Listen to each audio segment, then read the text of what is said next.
boas-vindas a vocês. O Saúde Mais está começando agora. Não saia daí.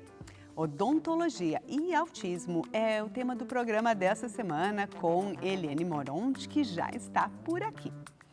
Não esquece de deixar a tua sugestão lá no Instagram do programa. Anota aí, @SaúdeMaisTVRS.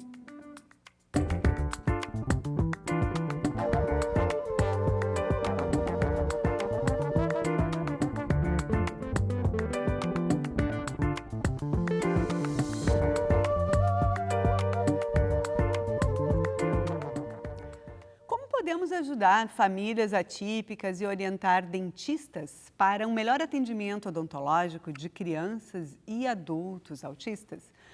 Muitos pais e mães enfrentam dificuldades na hora dos filhos atípicos receberem atendimento e os dentistas muitas vezes não sabem como lidar e manejar a situação.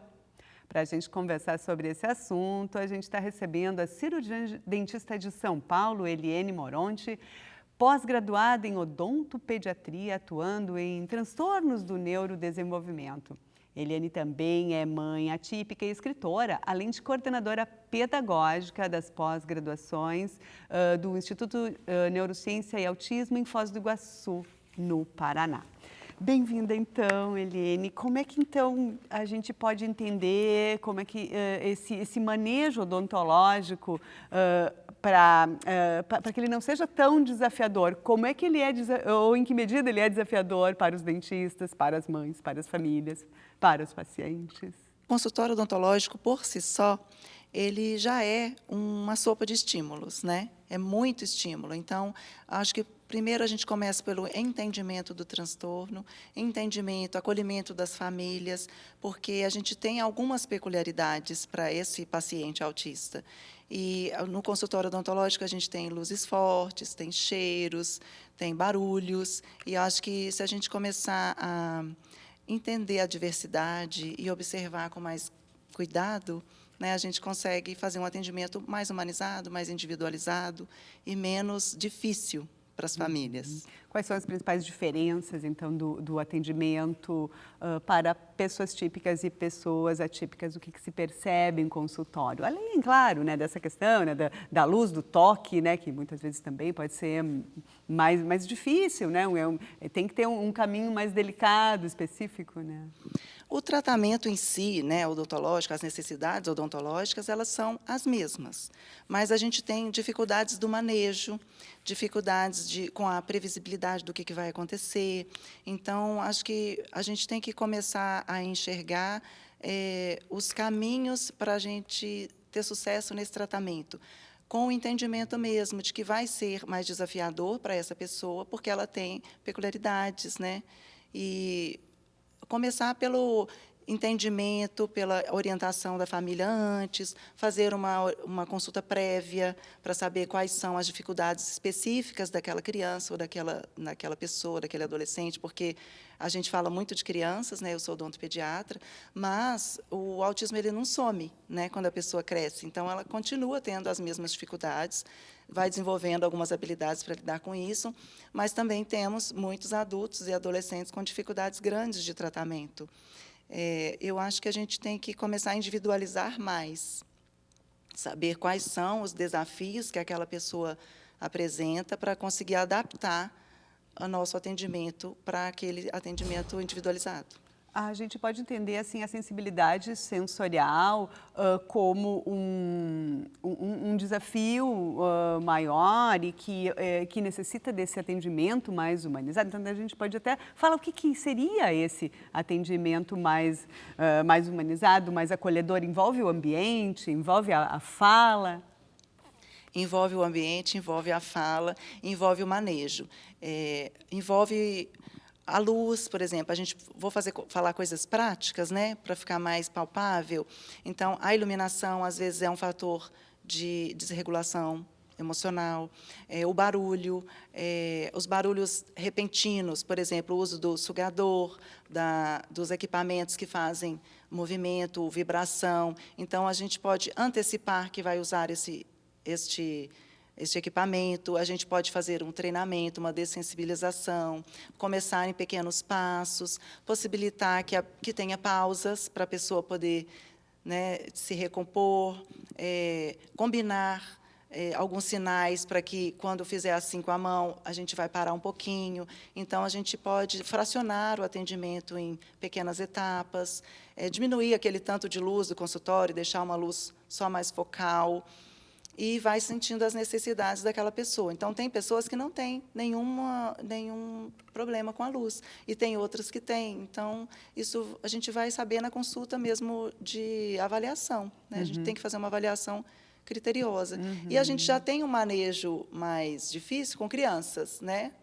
Normalmente, o manejo odontológico para crianças já é um pouco mais desafiador, porque é um ambiente estranho, a criança não está habituada com, né? Você vai dentro da boca, ela vai ter que ficar com a boca aberta, tem alguns procedimentos que causam desconforto, então, a gente já tem que fazer uma dessensibilização mais criteriosa. Muitas vezes, a gente precisa também da equipe multidisciplinar que faz o tratamento com essa criança para nos ajudar, né, na parte terapêutica, já trazendo recursos visuais para prever qual será o próximo passo, ou até treinando mesmo em consultório, o terapeuta ocupacional pode nos ajudar, treinando quais seriam as etapas para um tratamento, a chegada no consultório. Às vezes, eles não passam nem da porta. Então, a gente tem que fazer esse treinamento mesmo gradual. Sim, porque tem o famoso medo do dentista, né? Então, eu imagino que nas circunstâncias de crianças e adolescentes atípicos, isso deve ser considerado, né? Levado até a alguma exponencialidade. E eu acho que esse medo também não deve ser causado do nada. Muitas vezes, eu acho que há os pais também têm medo, passam esse medo para a criança. Como é que se vê isso? Às vezes, as mães fazem a preparação, que eu falo, gente, não façam, vocês estão despreparando as crianças. Eu acho que o consultório odontológico ele traz um medo, porque é muito invasivo, né? Vamos dizer, dentro da boca. É uma posição desconfortável, é uma posição vulnerável, porque você não está vendo o que está acontecendo ali, né? E, para todas as pessoas, é um pouco desconfortável e a gente se sente um pouco vulnerável. Então, para o paciente autista que tem uma necessidade de uma previsibilidade maior, de saber o que vai acontecer, de ter um pouco de controle das etapas, fica mais desafiador ainda, porque eu não sei o que vai vir, eu estou sentindo somente a sensação, e a gente precisa ter mais preparação mesmo, né, dessa criança, nesse atendimento. Claro, porque para ajudar a reduzir a crise, uma eventual crise de ansiedade ali durante o atendimento, ou até esse medo anterior, sim, é necessário, evidentemente, se ressignificar toda essa ida ao dentista, né? Haver uma educação, uma instrução multidisciplinar de fato, né? E, muitas vezes, como as mães têm dificuldades de encontrar profissionais capacitados, muitas vezes essa criança ela é submetida antes a um tratamento traumático. E aí a gente fica com uma dificuldade ainda maior, né? Porque chega já com um histórico de uma situação ruim, que foi ruim. E daí a gente tem que partir do zero, sabe assim, vamos resetar aqui, começar do zero, e muitas vezes a gente precisa da equipe terapêutica nos ajudando nisso mesmo, fazendo uma dessensibilização. É como retornar, né? Igual a pessoa que sofreu um trauma, né, no dentista mesmo, e adulto não vai ao dentista. Então, é preciso mesmo a gente ter um critério maior, já sabendo, né, das peculiaridades do transtorno, sabendo que a gente tem dificuldades sensoriais, que isso já né, é muito prevalente, as dificuldades sensoriais, e, às vezes, a gente precisa de um objeto de apego ali para a criança se sentir mais segura. A gente sempre pede a comparecimento, a entrada e a permanência dos cuidadores, dos pais, das pessoas que são de segurança daquela criança. Então, acho que o trauma do dentista, né, não é uma coisa exclusiva do autista, né, é uma coisa mesmo da sociedade. A gente tem que ir aos poucos e tirando esse mito aí, esse estigma, né, do trauma, e conseguindo fazer um tratamento mais individualizado mesmo. Sim. E, Helene, como é que se capacita? Como é que um dentista pode se capacitar, então, para esse atendimento? Em primeiro lugar, estudando sobre o transtorno, né? Infelizmente, a gente não tem hoje, nas faculdades, nos congressos, nada muito específico para o paciente autista. Então, a gente aprende. Existe uma especialidade da odontologia, que é a OPNE, que é a Odontologia para Pacientes com Necessidades Especiais, que aprende mais especificamente sobre vários transtornos, doenças raras e necessidades mais específicas, atendimento hospitalar, mas o dentista clínico mesmo do consultório não aprende isso, né? A gente vai segundo a nossa necessidade, no meu caso, né? Acaba sendo uma necessidade pessoal. E, hoje em dia, a gente tem algumas pós-graduações sobre neurociências e autismo, mas específico para a odontologia, nós temos muito poucos dentistas falando sobre isso. Tem alguns colegas fazendo alguns cursos livres e que já atuam nessa área, mas é necessário ainda a gente ampliar isso muito mais, né? Então tá. Bom, Helene, obrigada por hora. A gente agora vai fazer um intervalo. Saúde Mais volta já. Depois desse breve intervalo, a gente volta a conversar sobre odontologia e autismo.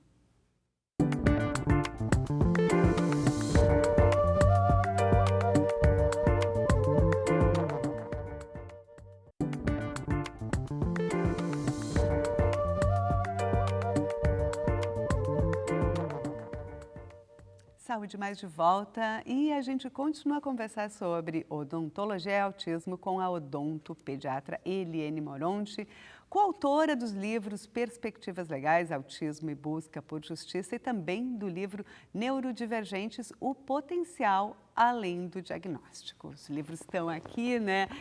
Eliane, conta pra gente então como é que foi, tu és coautora, como é que foi, conta um pouquinho a história desses dois livros. Bom, os livros começaram com um convite da coordenadora de cada um dos livros, e incluindo a odontologia no meio da equipe multidisciplinar de tratamento, né? Isso, para mim, é uma honra participar, porque o dentista geralmente está excluído da equipe multidisciplinar. Então, é uma luta, que eu falo que é a minha luta, né?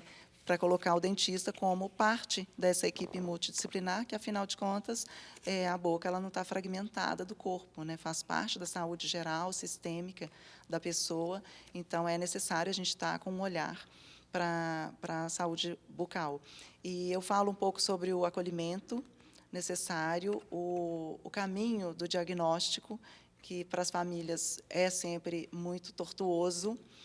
E falo também sobre algumas dicas para as mães, sobre como implementar a higiene oral de forma mais leve em casa, né, no dia a dia, e algumas atitudes que a gente pode tomar para que faça parte do dia a dia sem sofrimento. E a gente pode falar um pouquinho também da tua história como mãe atípica, como é que essa experiência influencia a tua abordagem, né? Como é que é Eliane mãe, Eliane profissional? Eu comecei a trabalhar com crianças neurodivergentes logo depois que eu me formei. Então, eu fui trabalhar numa ONG que fazia atendimento conveniado com a PAI. Então, eu já tinha uma vivência com as crianças atípicas. E eu já tinha um filho mais velho, né? O meu mais velho nasceu no primeiro período da faculdade, então eu já era mãe, eu já sabia lidar com crianças, então eu estava sempre no atendimento infantil. E depois eu tive mais duas meninas, cujos diagnósticos vieram tardios, né? E a mais nova é autista. E eu já via muitos comportamentos dela que me sinalizavam que alguma coisa estava diferente. Eu lidava com crianças, eu sabia que estava fugindo do padrão, né? Mas eu não era ouvida. Então, o diagnóstico dela veio quando ela tinha 12 anos. Então, foi bem difícil esse diagnóstico, porque eu era a mãe louca, que estava procurando pelo em ovo, já escutei isso de vários médicos. Então, eu enxergava as dificuldades dela. Tanto é que eu coloquei ela para ser acompanhada com uma psicopedagoga e com um psicólogo, mesmo sem ter diagnóstico nenhum, porque eu enxergava as dificuldades que ela tinha, né? E esse diagnóstico só veio com 12 anos, com um médico capacitado, que tinha um olhar diferenciado. E eu falo sempre que, depois que a gente vê, é impossível desver, né? Então, por isso que eu acho que a educação é tão importante, que a gente vai trazendo, né? E, à medida que as pessoas enxergam isso, passa a se tornar comum e elas passam a conseguir fazer o diagnóstico, perceber as diferenças. Foi bem complicado ter esse diagnóstico da minha filha, né? E, Eliane, muitos autistas, eles são não verbais ou têm uma seletividade alimentar muito grande. Isso tudo pode afetar a saúde bucal, né, não ser verbal, não falar, fica com a boca mais fechada. Eu não sei se eu estou também fazendo, né, uma imagem na minha cabeça, mas enfim, tudo que a gente come interfere na saúde bucal. Diante assim da presença, né, desse fato numa família, então como é que se lida e influencia a saúde geral do corpo? Essa observação é muito importante, porque a criança que não mastiga, que tem uma seletividade alimentar, que é bastante comum, ela tem também uma dificuldade de desenvolvimento da face, porque a gente precisa da musculação, da musculatura, né, da mastigação, para desenvolver essa face. Às vezes, é uma criança que tem hipotonia muscular, que ela não tem força na musculatura, deveria ser encaminhada para uma fisioterapia ou para um fonoaudiólogo específico. Esse fator ele não é muito observado, porque os pais não estão com esse alerta. E a falta da mastigação, ou então a mastigação de coisas apenas pastosas, líquidas, pegajosas, às vezes açucarados, porque quando a criança tem seletividade, ela é seletiva mesmo, né? E ela come coisas específicas. E isso acaba dificultando a higiene, tornando a flora bucal mais propensa a cáries, porque ela está em ingestão de muitos açúcares, a dificuldade na higienização também. E se é uma criança não verbal, a maior dificuldade que a gente tem é que ela nos relate o que ela sente. Então, existe muitos casos de atendimento de que a criança começa a ter comportamentos agressivos, começa a não evoluir nas terapias, começa a ter comportamentos diferentes. E aí, em vez de falar, é comportamental, tem que aumentar a medicação, e não é dor de dente. Então, porque ninguém olhou para essa boca. Então, a gente tem, com frequência, casos de crianças que começam a ter comportamentos anormais, assim, da vida dela, começa a ser agressiva, morder, comer coisas, colocar coisa na boca, ou para de comer, aí fala, é seletividade alimentar. E, quando a gente vai ver, é uma dor de dente. Então, essa é uma dificuldade muito grande para os pais que têm crianças que não sinalizam verbalmente o que sentem. Isso também tem impacto em outras doenças, né? Uma má higiene oral também pode gerar outras doenças no corpo, né? Sim, a gente tem dificuldades até na ingesta de alimentos, a gente às vezes tem que suplementar, porque é uma criança que fica com baixa de nutrientes, tem problemas com a desbiose, a alteração da flora intestinal. Então, é uma sequência de coisas, né? A boca é a entrada, né? E depois, quando você tem uma infecção focal ali na boca, você tem bactérias circulando, você tem sistemicamente, você tem uma alteração de marcadores de inflamação, e isso é um impacto em todo o corpo, né? E os hábitos de higiene oral também podem ser um pouco mais difíceis quando a gente fala, né, de pessoas atípicas, né? Então, imagino que uma mãe pode enfrentar um desafio aí do fio dental, uma coisa, como é que se maneja? Muitos desafios. Porque a ida para o dentista é de vez em quando, mas o dia a dia está lá em casa. Exatamente, né? É o que eu falo muito para os pais, que a ida é uma vez a cada 6 meses, uma vez a cada 3 meses, vai depender da demanda, mas é o dia a dia que vai trazer a saúde bucal, né? Então, existem desafios com relação ao toque, que é a escova. Então, às vezes, tem que testar várias escovas. Eu falo até para as mães comprar a escova elétrica e tentar. Porque, mas tem movimento, mas muitos gostam do movimento. E isso já prepara ele para a nossa consulta também, porque o nosso motor também tem movimento. E, às vezes, fica parecido com a escova elétrica. Muitos gostam, tá, do trepidar da escova. Aí, às vezes, eu falo, compra aquela baratinha só para testar, porque a gente compra vários para testar. E pastas de dente, às vezes a criança não escova porque a pasta é mentolada, ele não gosta.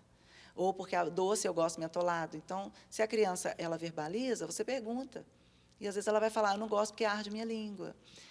Ou então, se ela não verbaliza, você vai testando aquela série até achar uma que se adequa. Às vezes é sem gosto, às vezes é com muito gosto, porque tem a hipersensibilidade e a hipossensibilidade.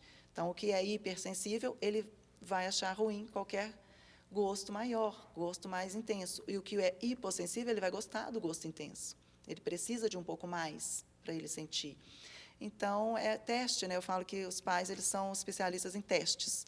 E testar os tipos de escova, os tipos de pasta, instituir a escovação numa rotina estruturada, e não assim, a criança está naquele momento de descanso dela, aí você fala, guarda tudo que nós vamos escovar agora.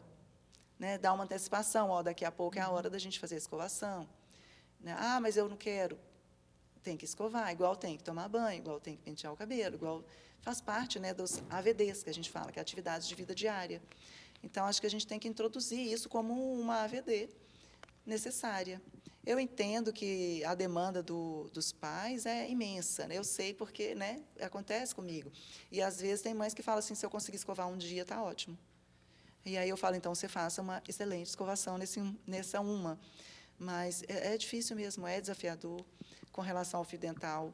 Hoje em dia, a gente tem fios montados, que a gente compra com facilidade na farmácia, que são tipo um ganchinho, assim, que tem um fio, e aí fica mais fácil para a mãe, né, escovar.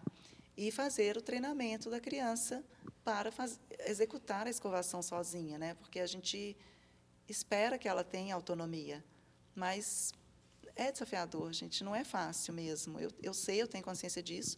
Eu acho que cada pai, cada mãe faz o melhor que pode, né? Uhum. E, bom, a gente sabe hoje a importância, né, de se cuidar dos dentes desde o dentinho de leite lá. Mas, enfim, né, a vida não é perfeita, a mãe pode ter cuidado, a criança pode ter refluxo. Hoje a gente sabe que refluxo também pode causar uma cárie. Se a mãe percebeu aí que a criança está com uma cárie no dentinho de leite, enfim, o que é? Não é para se apavorar, né? Mas o que ela pode fazer? Eu acho que a gente tem que habituar a levar no dentista antes mesmo de ter o dentinho, porque aí você vai ter a orientação correta. Eu entendo que não é passado para essa mãe essa orientação. Muitas chegam para nós com muita culpa. Ai, porque ficou assim? Meu Deus, eu não limpei. Ai, calma, né? Ninguém te deu essa orientação, né? Ninguém nasce sabendo, você não é obrigado a saber. Então, é nosso papel fazer essa orientação. O que eu recomendo é que leve o bebezinho, sem dente mesmo, para o odontopediatra, para que o odontopediatra te explique como vai ser a higienização, a partir do nascimento do primeiro dentinho, como vai ser, porque a gente já higieniza antes de nascer o primeiro dente. Pode ser com uma gaze, uma olhadinha na água filtrada, só para tirar aquele resíduo de leite ali e já ir habituando a criança também a ter a boca manipulada. Porque nunca aconteceu isso, de repente, quer escovar o dente, depois de que a criança tem 1 ano, 2, e aí quer usar a escova. E aí ela não está habituada com isso. Uhum. Então, a gente vai habituando aos poucos mesmo. E ensinando ali como é que vai fazendo a higiene dos primeiros dentinhos, quantas vezes, quais vezes é possível, o que encaixa na minha rotina. Então, eu sempre faço essa conversa com a mãe. Me conta como é a sua rotina para eu tentar te ajudar dentro da sua rotina. Porque eu colocar uma atividade a mais, talvez não vai funcionar, né, para aquela família. Uhum. E, às vezes, tem outras crianças, tem uma demanda de outras atividades, né, a gente entende isso. E tem que, sim, levar. Você notou que a criança parece que tem uma escuro ali, parece que está com cárie, marcar um odontopediatra. Muito bem, então, Helene, a gente já está chegando perto aqui do fim do programa, tem muita coisa para falar ainda, mas então a gente vai encerrar. Queria que deixasse aqui uma mensagem, algum último esclarecimento que eventualmente possa ser importante, a gente não questionou até agora, por favor. Eu acho que a gente tem que sempre pensar que a criança que está negando o atendimento odontológico, às vezes ela está só tentando sobreviver a um estímulo que ela não dá conta de lidar. E que a gente tem que ter um entendimento para isso e um carinho, sabe, com isso, paciência.